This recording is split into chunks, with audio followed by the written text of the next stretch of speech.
Hi there. My name is Rebecca Goldberg, and I am happy to be joining today as the co-facilitator with Kathleen Trapp-Hagan for the OST Impact Group for Grantmakers for Education. Welcome to our third Friday monthly call that we've been having for the past year. We're delighted to see you this Friday morning or afternoon, depending where you are, to talk about data and using data for improvement. It's great to have a good crowd here. We're excited about our speakers this morning. And if you'd like, please join the chat and introduce yourself if you're affiliated with an organization, and share something you're excited about this weekend or looking forward to. We love that we get to see you all on Fridays, so we are always in an optimistic, relaxed mood, I think. So welcome. So this morning we have a couple speakers lined up. First, I see we have Gwen Hughes in the chat or in the room, and so Gwen's going to give us a quick policy update since there's so much moving on the federal level that's related to our field. So we'll turn over to Gwen in a moment from the Mott Foundation. And then we're going to dive into measure, use, improve data use and out of school time. I have my book handy right here. So if you haven't read through these chapters, you're going to get some quick highlights this morning and a chance to process some of it. We have the editors with us today, Corey Newhouse and Christina Russell. We'll include more information about them in the chat in a bit. And then we have two of the co-authors with us this morning, Tasha Johnson and Aasha Joshi, who I had the pleasure of working with in my previous role as a program officer at the S.D. Bechtel Jr. Foundation. And I think they're going to share some of their insights from a practitioner lens around how you build capacity and infrastructure around data use and continuous improvement. And shameless plug, I also co-authored a chapter in here in case you're interested in a funder's perspective. I'm not going to share it today, but check it out from my colleagues and I that we put together as well. I think it's chapter 3. So wonderful to see you. We're going to go ahead and get started. Gwen, are you all set to provide a quick update for us all? Sure. Great.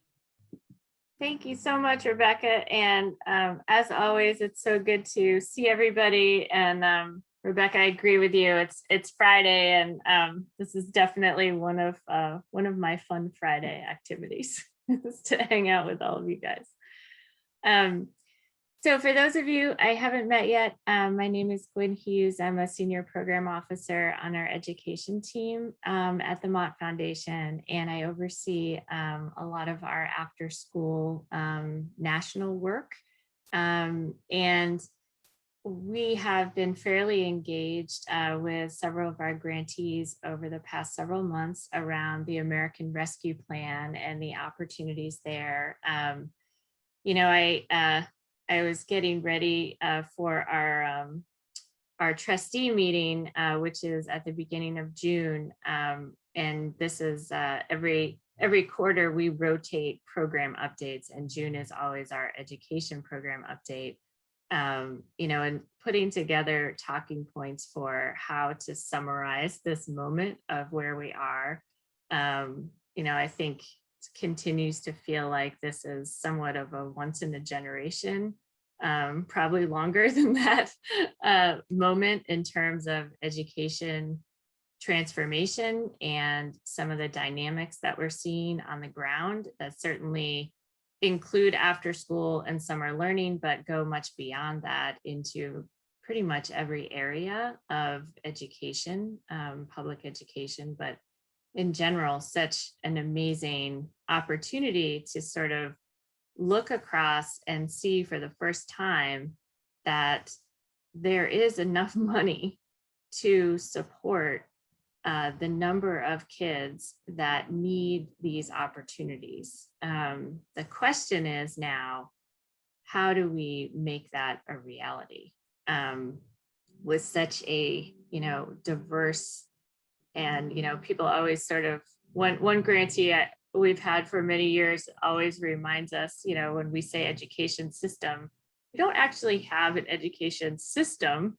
We have a lot of very disparate pieces and districts and, a very locally driven system. So when it comes to how do you figure out where the ARP funding is, how is it being administered district by district? I think this is an opportunity for us as funders to really see what are we learning from our grantees on the ground and what can we share amongst ourselves and then with our grantees and networks to figure out both what is happening, what some of the barriers are, where we're seeing bright spots and new models of programming effectively implemented, and how do we, what do we do now to ensure that we basically don't lose all of these resources in the future.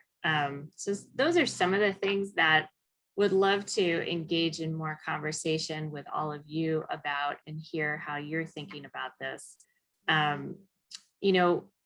I'm sure I'd love to hear, and because I know it's different everywhere, but I'll just give you some of the latest and greatest from what we're hearing and what we're sort of looking at supporting grantees over the next couple months in doing. So we support something called the statewide after school network. So these coalitions in every state. I would say that between 10 and 15 of these networks and coalitions are working on pretty significant increases and models of new after school and summer learning or community schools programs. And that really is looking like a range of new state line items that the state is going to fund out of ARP for after school. Also significant increases in professional development and quality resources for training. So these are, some of the things that we're starting to see. And this is primarily in these state set-asides under the American Rescue Plan. So for those of you who, are sort of reading a lot of this stuff, this might bore you, but there are, just to reiterate, there's a 2% set aside out of the American Rescue Plan for after school and summer learning. That's 2% out of a very, very large number in states. So that's millions of dollars, depending on what state you're in. There's 5% at the state level of a set aside for quote unquote learning recovery, which can include after school and summer learning, but also a range of other things as long as it's tied to the learning recovery. But then, of course, there's the largest bucket, the 20% set aside for local districts for learning recovery. So one update, I guess I would say, is I do think among our grantees that many of you also support, we're seeing really positive signs at the state level and really gaining traction there in terms of how the set aside funding is going to be distributed. What's really hard to tell and where I think is the bigger lift, and I just saw, I think Jessica from Every Hour Counts is on, there's the lion's share of the resources is going directly to districts. And so where we have strong city intermediaries who are working with the bigger districts, there's a lot of positive, a lot of traction there, but it's still a very large lift to see how this funding is being distributed district by district. And it's pretty much over the map. So one thing I guess I would just share is if you're in a position to support, on the local level, local efforts around after school summer learning, in whether you're working with the district or community organizations, that would certainly be helpful right now, because the money is starting to go out to the states and the districts. And districts, depending on what they might already have in place, are kind of going with what they have, and perhaps not reaching out to form partnerships as much as we would like. And it's very hard for individual programs to approach districts in this time. So I think that's where, certainly support at the state level is great and the federal level. But I think really where we're seeing some of the biggest challenge is reaching, the local districts. So I still think there's a lot more we could be doing there in the short time. The other piece I would mention just on the time frame is the districts certainly and the states have time to spend this money. But what we've been really encouraging is, and what we understand from our grantees is there's a short time here to really inform how that funding is spent, particularly at the state level. So I guess, again, if you feel like there are opportunities to engage your grantees or to support them, with additional capacity, because, one way to think about this, I think for intermediary organizations in particular, it's basically another job to tackle this opportunity and to make it a reality. So I think there's huge capacity needs there in the field to be able to take advantage of what's happening and what's going out on the ground. I guess the other thing I would just raise, and I know many of us have worked on these issues for many years, but certainly I think in the short and long term, we have some real workforce challenges that, again, we could support through intermediaries and and directly with programs and large providers. Very hard to get people back who were probably laid off over the pandemic. Hard to shift now from remote learning to in-person, and the staffing changes that entails. So I think we're definitely seeing the workforce challenges that we expected, frankly. But now I think the field is feeling it more. So those are just kind of targeted highlights, I think, and maybe just want to hear what others, might want to share what you're hearing and see if there are other questions that are top of mind. Thank you so much, Gwen. So much always changing and, important information to translate to the field and to update on. Of course, we don't have all the time we'd like for that conversation, but we do welcome you to join in the chat and share. Kathleen put in a number of great questions depending on what perspective you're coming from that would be helpful to share with this group. So how you might be supporting local folks on the ground, if you're a funder, if you're a practitioner, what are you seeing? Are districts reaching out to you? And if you're an intermediary, what kind of luck are you having reaching out to the LEAs and SEAs? And we'll track that in the chat, and we can always bring this back to the group or in a future meeting. So I'm going to shift the conversation over to data use and improvement, which is still related because, of course, as programs do roll out this summer and next fall, capturing what's working and not working is going to be super important in this time right now. So I'm going to just quickly shift it over to Christina. Christina Russell, will you come in? Great. All right, thank you, Rebecca, and nice to be here, everyone. Morning. We are so excited to be talking about this volume in the Out of School Time series, book series published by IAP, Measure, Use, Improve Data Use in Out of School Time, that Corey Newhouse and I co-edited, and thrilled to see several of our authors on the call today. And really where this volume, it was published last October. It came from this notion of having seen the out of school time field really grow and improve over time. And in, over the decades that Corey Newhouse and I both served as evaluators, external evaluators of out of school time programs, really seeing the evolution in the field, both in terms of measurement and in terms of quality. I think that positions the field to really be ready and positioned to contribute to this, new opportunity in education that Gwen was just talking about. So as we were thinking about the book and developing the book, which Rebecca shared, but I will also share again, we're very excited about this. Our idea was to try to make the ideas around data use really practical.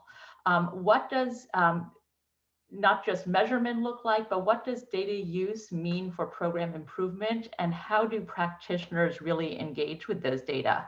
So our authors who are featured in the book and today really represent a range of viewpoints. We have authors who represented national youth serving organizations, state after school networks, local OST programs, funders, and researchers.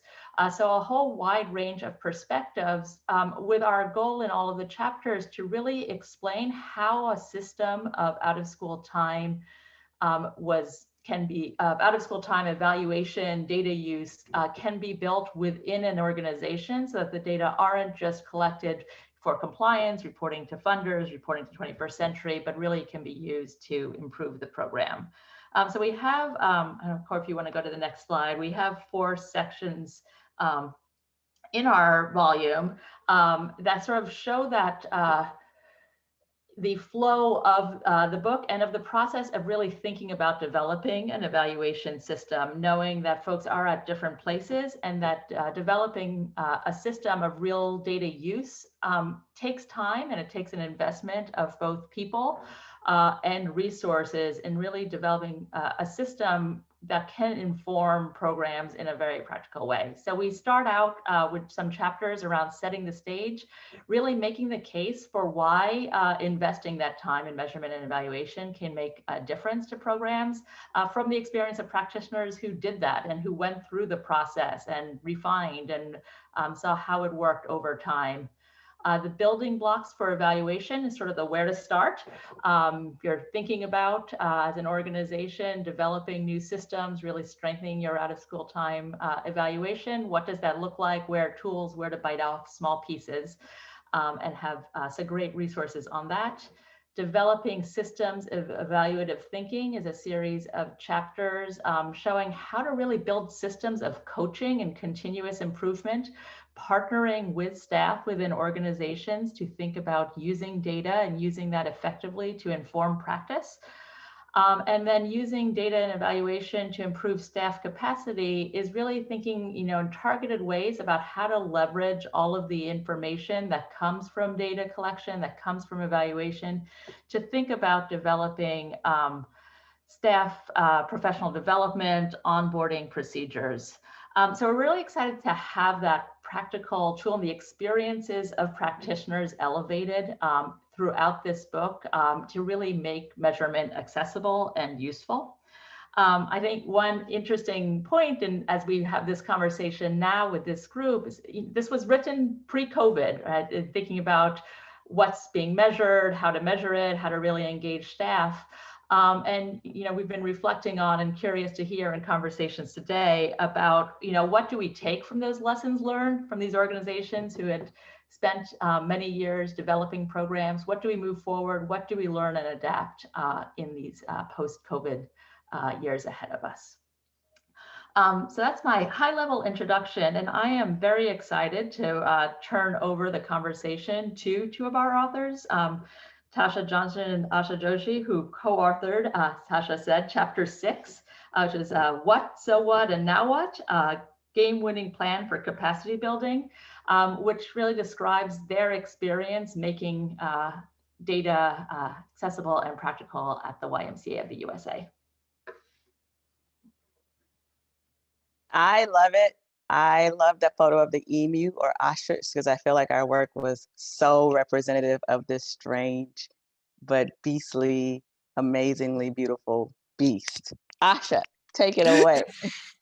Thank you very much, Tasha. So one of our key learnings from a 4-year nationwide initiative and working directly with out-of-school time providers, namely local Ys, is that data is only useful if people use it. That means you can provide a million tools, a million toolkits, guidebooks, a collection of resources, action plans, none of which is useful unless it actually gets used. So that means as a central initiative, we had to actually make this work relevant to our primary stakeholders. And that means that we do not assume that we know what is relevant. It means actually engaging with our stakeholders.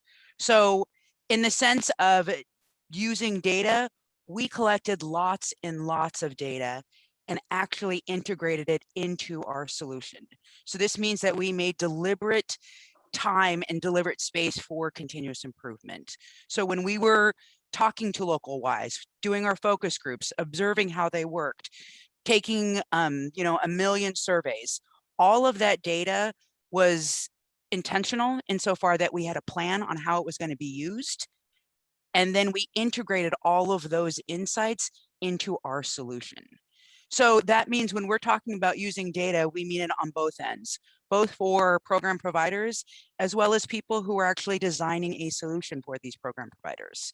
So if you are going to design a new data collection tool, if you're designing a new program, if you're modifying a process, it means that you also have to use the data that you have collected. That is really the primary at least one of our primary learnings, is that it is not enough to just collect data, but we also have to use it. And part of that, using all of that data means that we will be making more relevant solutions for our stakeholders. How we did that was really through deep participant research, through deliberate design and making sure that we made space for continuous improvement. I mean, really anything that is just purely top down runs the risk of being irrelevant and not fit for purpose. So we wanted to make sure that we had everybody's input who was going to be using these data collection tools. And finally, we didn't, even though we are collecting our own data, so our participants can collect their own data, we did not start entirely from scratch. I mean, if you only use your own information, if you only use your own internally collected data, it means that you run the risk of wasting time, money, effort, because you're repeating the mistakes of others. So really what we did is we went through the scholarship and used and built on others' materials. So use their learnings, their insights to improve our own. And really that's what it comes down to, is using data at all fronts. We're asking our stakeholders to use data, and it means that we also have to model that kind of practice. And I think also too, Aasha, representative of our relationship, I like to say Aasha's my twin from another mother. Program and research and evaluation worked hand in glove. So from the onset of this initiative, when we're talking about design, data collection, data analyses, and then the action component, program and evaluation from our respective perspectives were always lockstep from the beginning to the end. From the beginning of the design process to the dissemination and scaling phase, we were always thinking about those questions that you'll read about in our chapter. What, now what, and so what? So the second point around program improvement starts at the organizational level. We translate that by saying that's our village, right? That's how we ensure that it takes everyone in the organization, from the C-suite professional to that frontline staff person, to be about the business of understanding, what are we doing? Why are we doing it? What is the influence? What is the impact? How do we go back and rewire, reimagine, or maybe completely demolish and start from scratch? We also have learned, as Aasha mentioned, it's not necessarily reinventing the wheel. In the K-12 space, in the days of school improvement that were akin to No Child Left Behind, always thinking about everyone in that building that touched the life of that young person in the K-12 space would be responsible for making sure that there was a positive educational experience. And so we too, in the out of school time space, should assume the same posture, that everyone who engages with that family, everyone who engages with that young person is responsible for high quality development. And so in designing survey questions, in designing the training and development and the socialization, we made sure that there was an access point for every individual, C-suite professional down to frontline staff person, paid and unpaid, who was responsible for moving the needle on positive youth development. I invite you to learn more about how we wrangle with that question, the what, now what, and so what, in the chapter on page 101, where we talk a little bit more about that. One thing that we also learned around program improvement was that at the Y, we are hiring for a certain disposition. So we did pre and post surveys around our 5 adult practice areas that we mentioned in the chapter. And we know we are certainly hiring for folks who bring great expertise, great experience in relationship building, by example. But when we surveyed our cohorts over time, we thought we were empathetic folks, but the indicators dictated otherwise. So the lesson learned out of that was, for what you do not hire, you must train for. That's probably not grammatically correct, but I think it's really important to note, for what you do not hire. So if you are hiring for relationship building folks, you probably don't have to put a lot of investment in training. But if you are not hiring for empathy and your data reveals that as an opportunity for growth, you must support training, development, and socialization around empathy, if that is a core value of your organization. And we are the why. So we say we are about the business of belonging, caring, honesty, respect, and responsibility. So the step back of the reflections that you'll read about in the questions helped us to really put some weight behind that. Also, we knew that we needed to do things differently in terms of what we had been doing for youth development. And so program improvement at the organizational level was a paradigm shift, that our youth development practitioners, that they weren't youth workers, they weren't childcare providers, but that they were youth development practitioners. And we had to understand what it meant and what it did not mean to that particular set of stakeholders. Asking the questions, what does it mean to you? Why does it matter? Now, with that information, what do you do about it?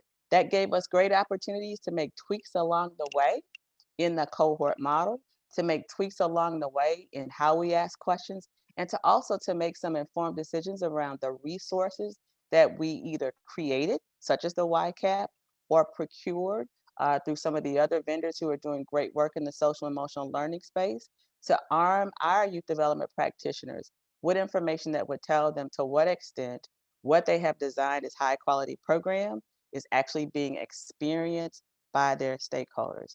Because the important question for us was, how are we going to prepare our young people to support character development in their 21st century world and not our 21st century world?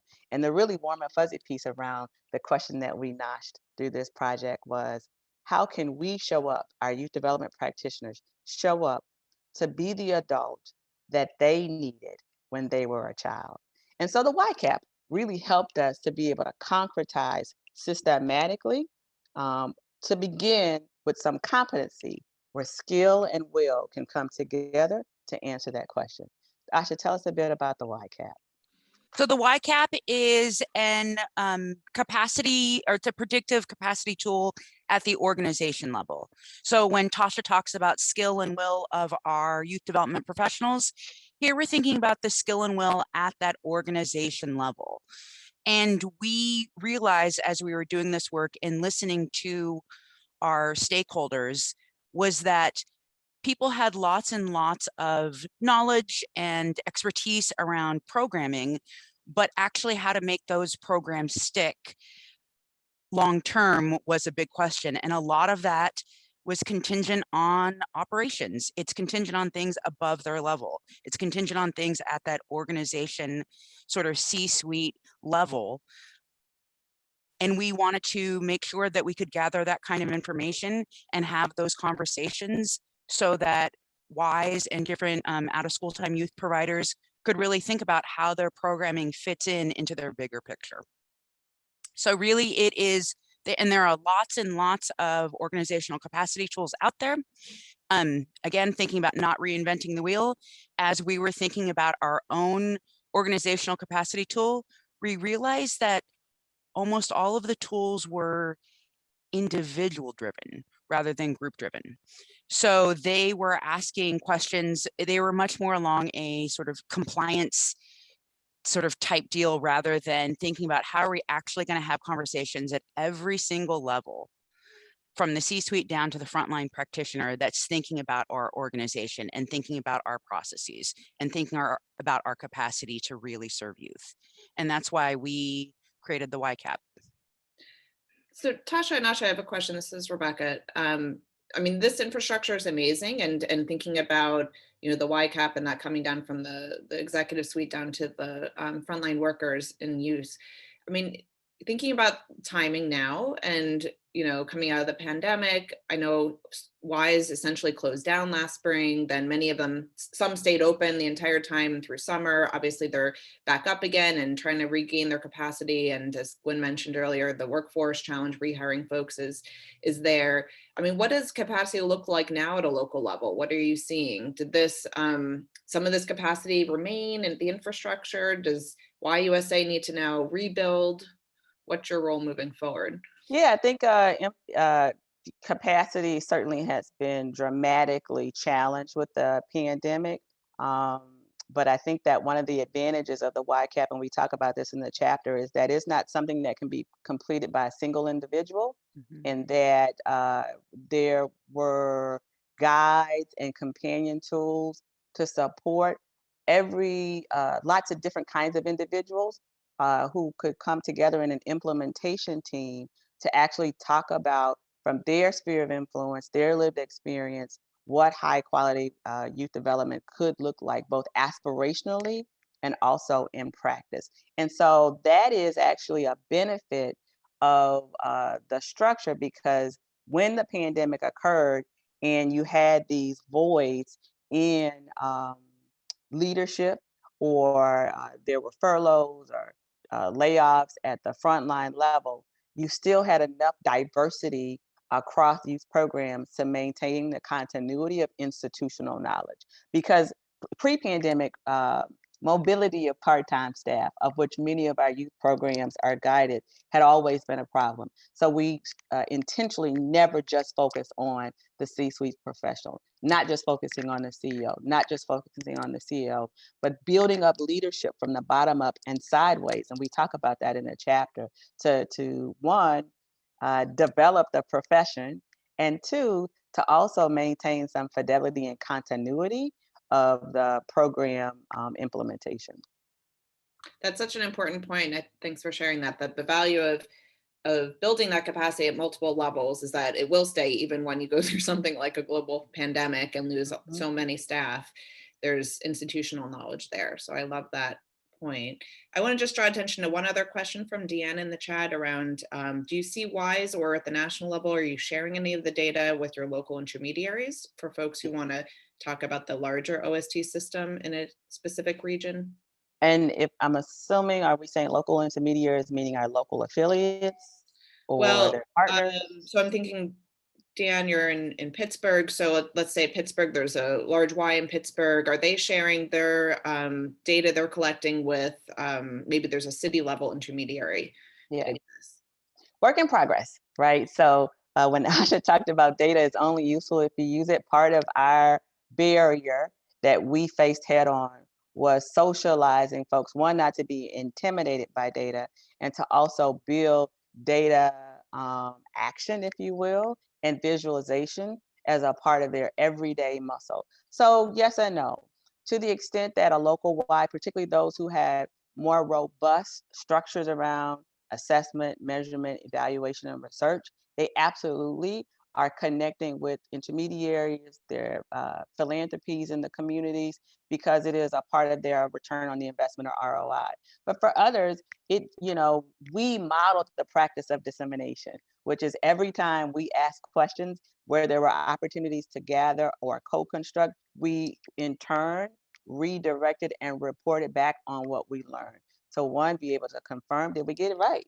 Is it authentic? Does it make sense according to your lived experience? And if not, how can you help us recreate, revise, and edit? You want to talk a little bit, Aasha, too, about that process of kind of disseminating and getting the information out that we developed over time with the participating WISE? Sure. So with participating WISE, you've heard Tasha and I mention the word model a lot. So again, we did this with both data use as well as sharing findings. And that means that on a national level, that whenever YUSA presented at a conference, we always had a local Y present with us, and we co-developed presentations. So again, this is not just a central initiative pushing out information. It is both headquarters as well as local Ys working together to spread the word. So in that sense, it was thinking about sharing information and thinking about who holds that information in a joint way. We also shared information through national conferences, through our own meetings, through our own team building, through our websites, all of which we thought about in a deliberate way about how can we best and how do people at WISE take in new stuff.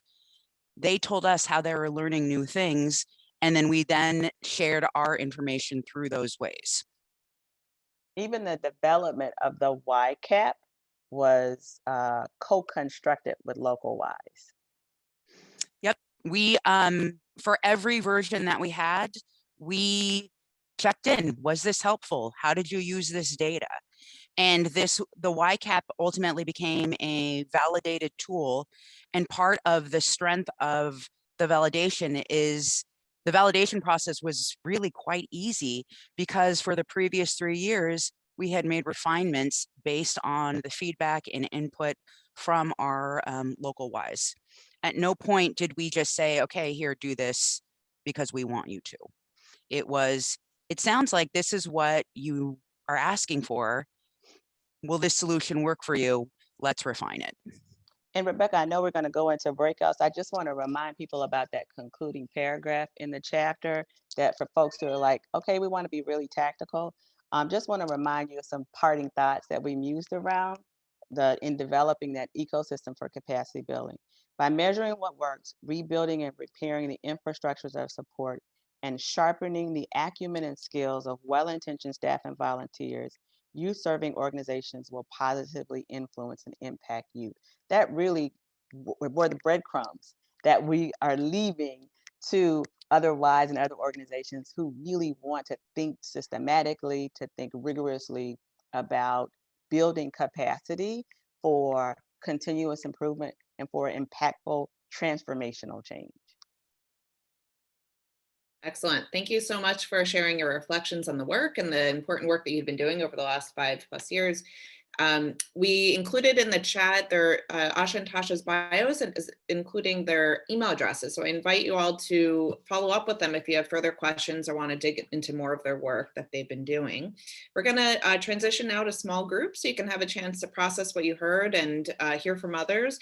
And each of the speakers will be in a group to help facilitate and take notes. So we'll take about 12 to 15 minutes in small groups, and we'll see you back at the end, and we have a couple important announcements to share with you then. So see you soon. Great to see everyone coming back. Thank you. We're just at the top of the hour, so I put in the chat quick announcements. Thank you for joining today. We're Kathleen and I are working with the group to figure out what we're going to do next and how we'll provide ongoing programming and deeper learning opportunities for everyone, both for those who are funders and those who are stakeholders in the field. I put in the chat 2 survey links. We hope you'll take, it's 3 to 5 minutes to complete a survey. There's one for those who are grant makers and one of those who are not grant makers to help inform the group's planning moving forward. I also want to share that for the grant makers in the group, we're going to have a planning and visioning session on June 2nd. So we invite anyone who would like to join us to RSVP for that meeting. And Kathleen put that information in the chat. And I just want to share that our next monthly call will be June 18th. We'll have more information on topic coming out soon. And then there's another very exciting opportunity open to folks on the call to learn more about public financing models with Children's Funding Project. And I can see Elizabeth is here too. So more information to come, but just a teaser that on June 30th, we'll have an information session about it and essentially be a virtual learning community for funders who want to learn more about public financing models for their local area. We'll close up because I know we're at the end. Rebecca, just 2 things. Could you throw the survey for non-funders back in the chat? Since everybody wasn't back. They weren't in the first time. Let me do that again. The rest of them are in. And just a quick clarification on all these things. To be with us in terms of the impact group planning and the Children's Funding Project opportunity, you must be a GFE member. If you are not a GFE member, please join GFA. Yeah, join it. And I put in Kyle's Malone's email in there so that you can reach out, but reach out to Rebecca or I if you want information about that. And then for these Friday calls, we are going to always welcome everybody, whether or not you're a GFE member or whether or not you're a funder. We will continue to do that. But for some of the things that we're building for the impact group, we're going to do that as a GFE member benefit, just to clarify. Okay. Rebecca, you have anything else? That's it. Thank you for joining. Yeah, thank you. And we'll look forward to seeing you next month. Happy Yeah, Thursday. have a great weekend, everybody. Take care. Thank you, speakers.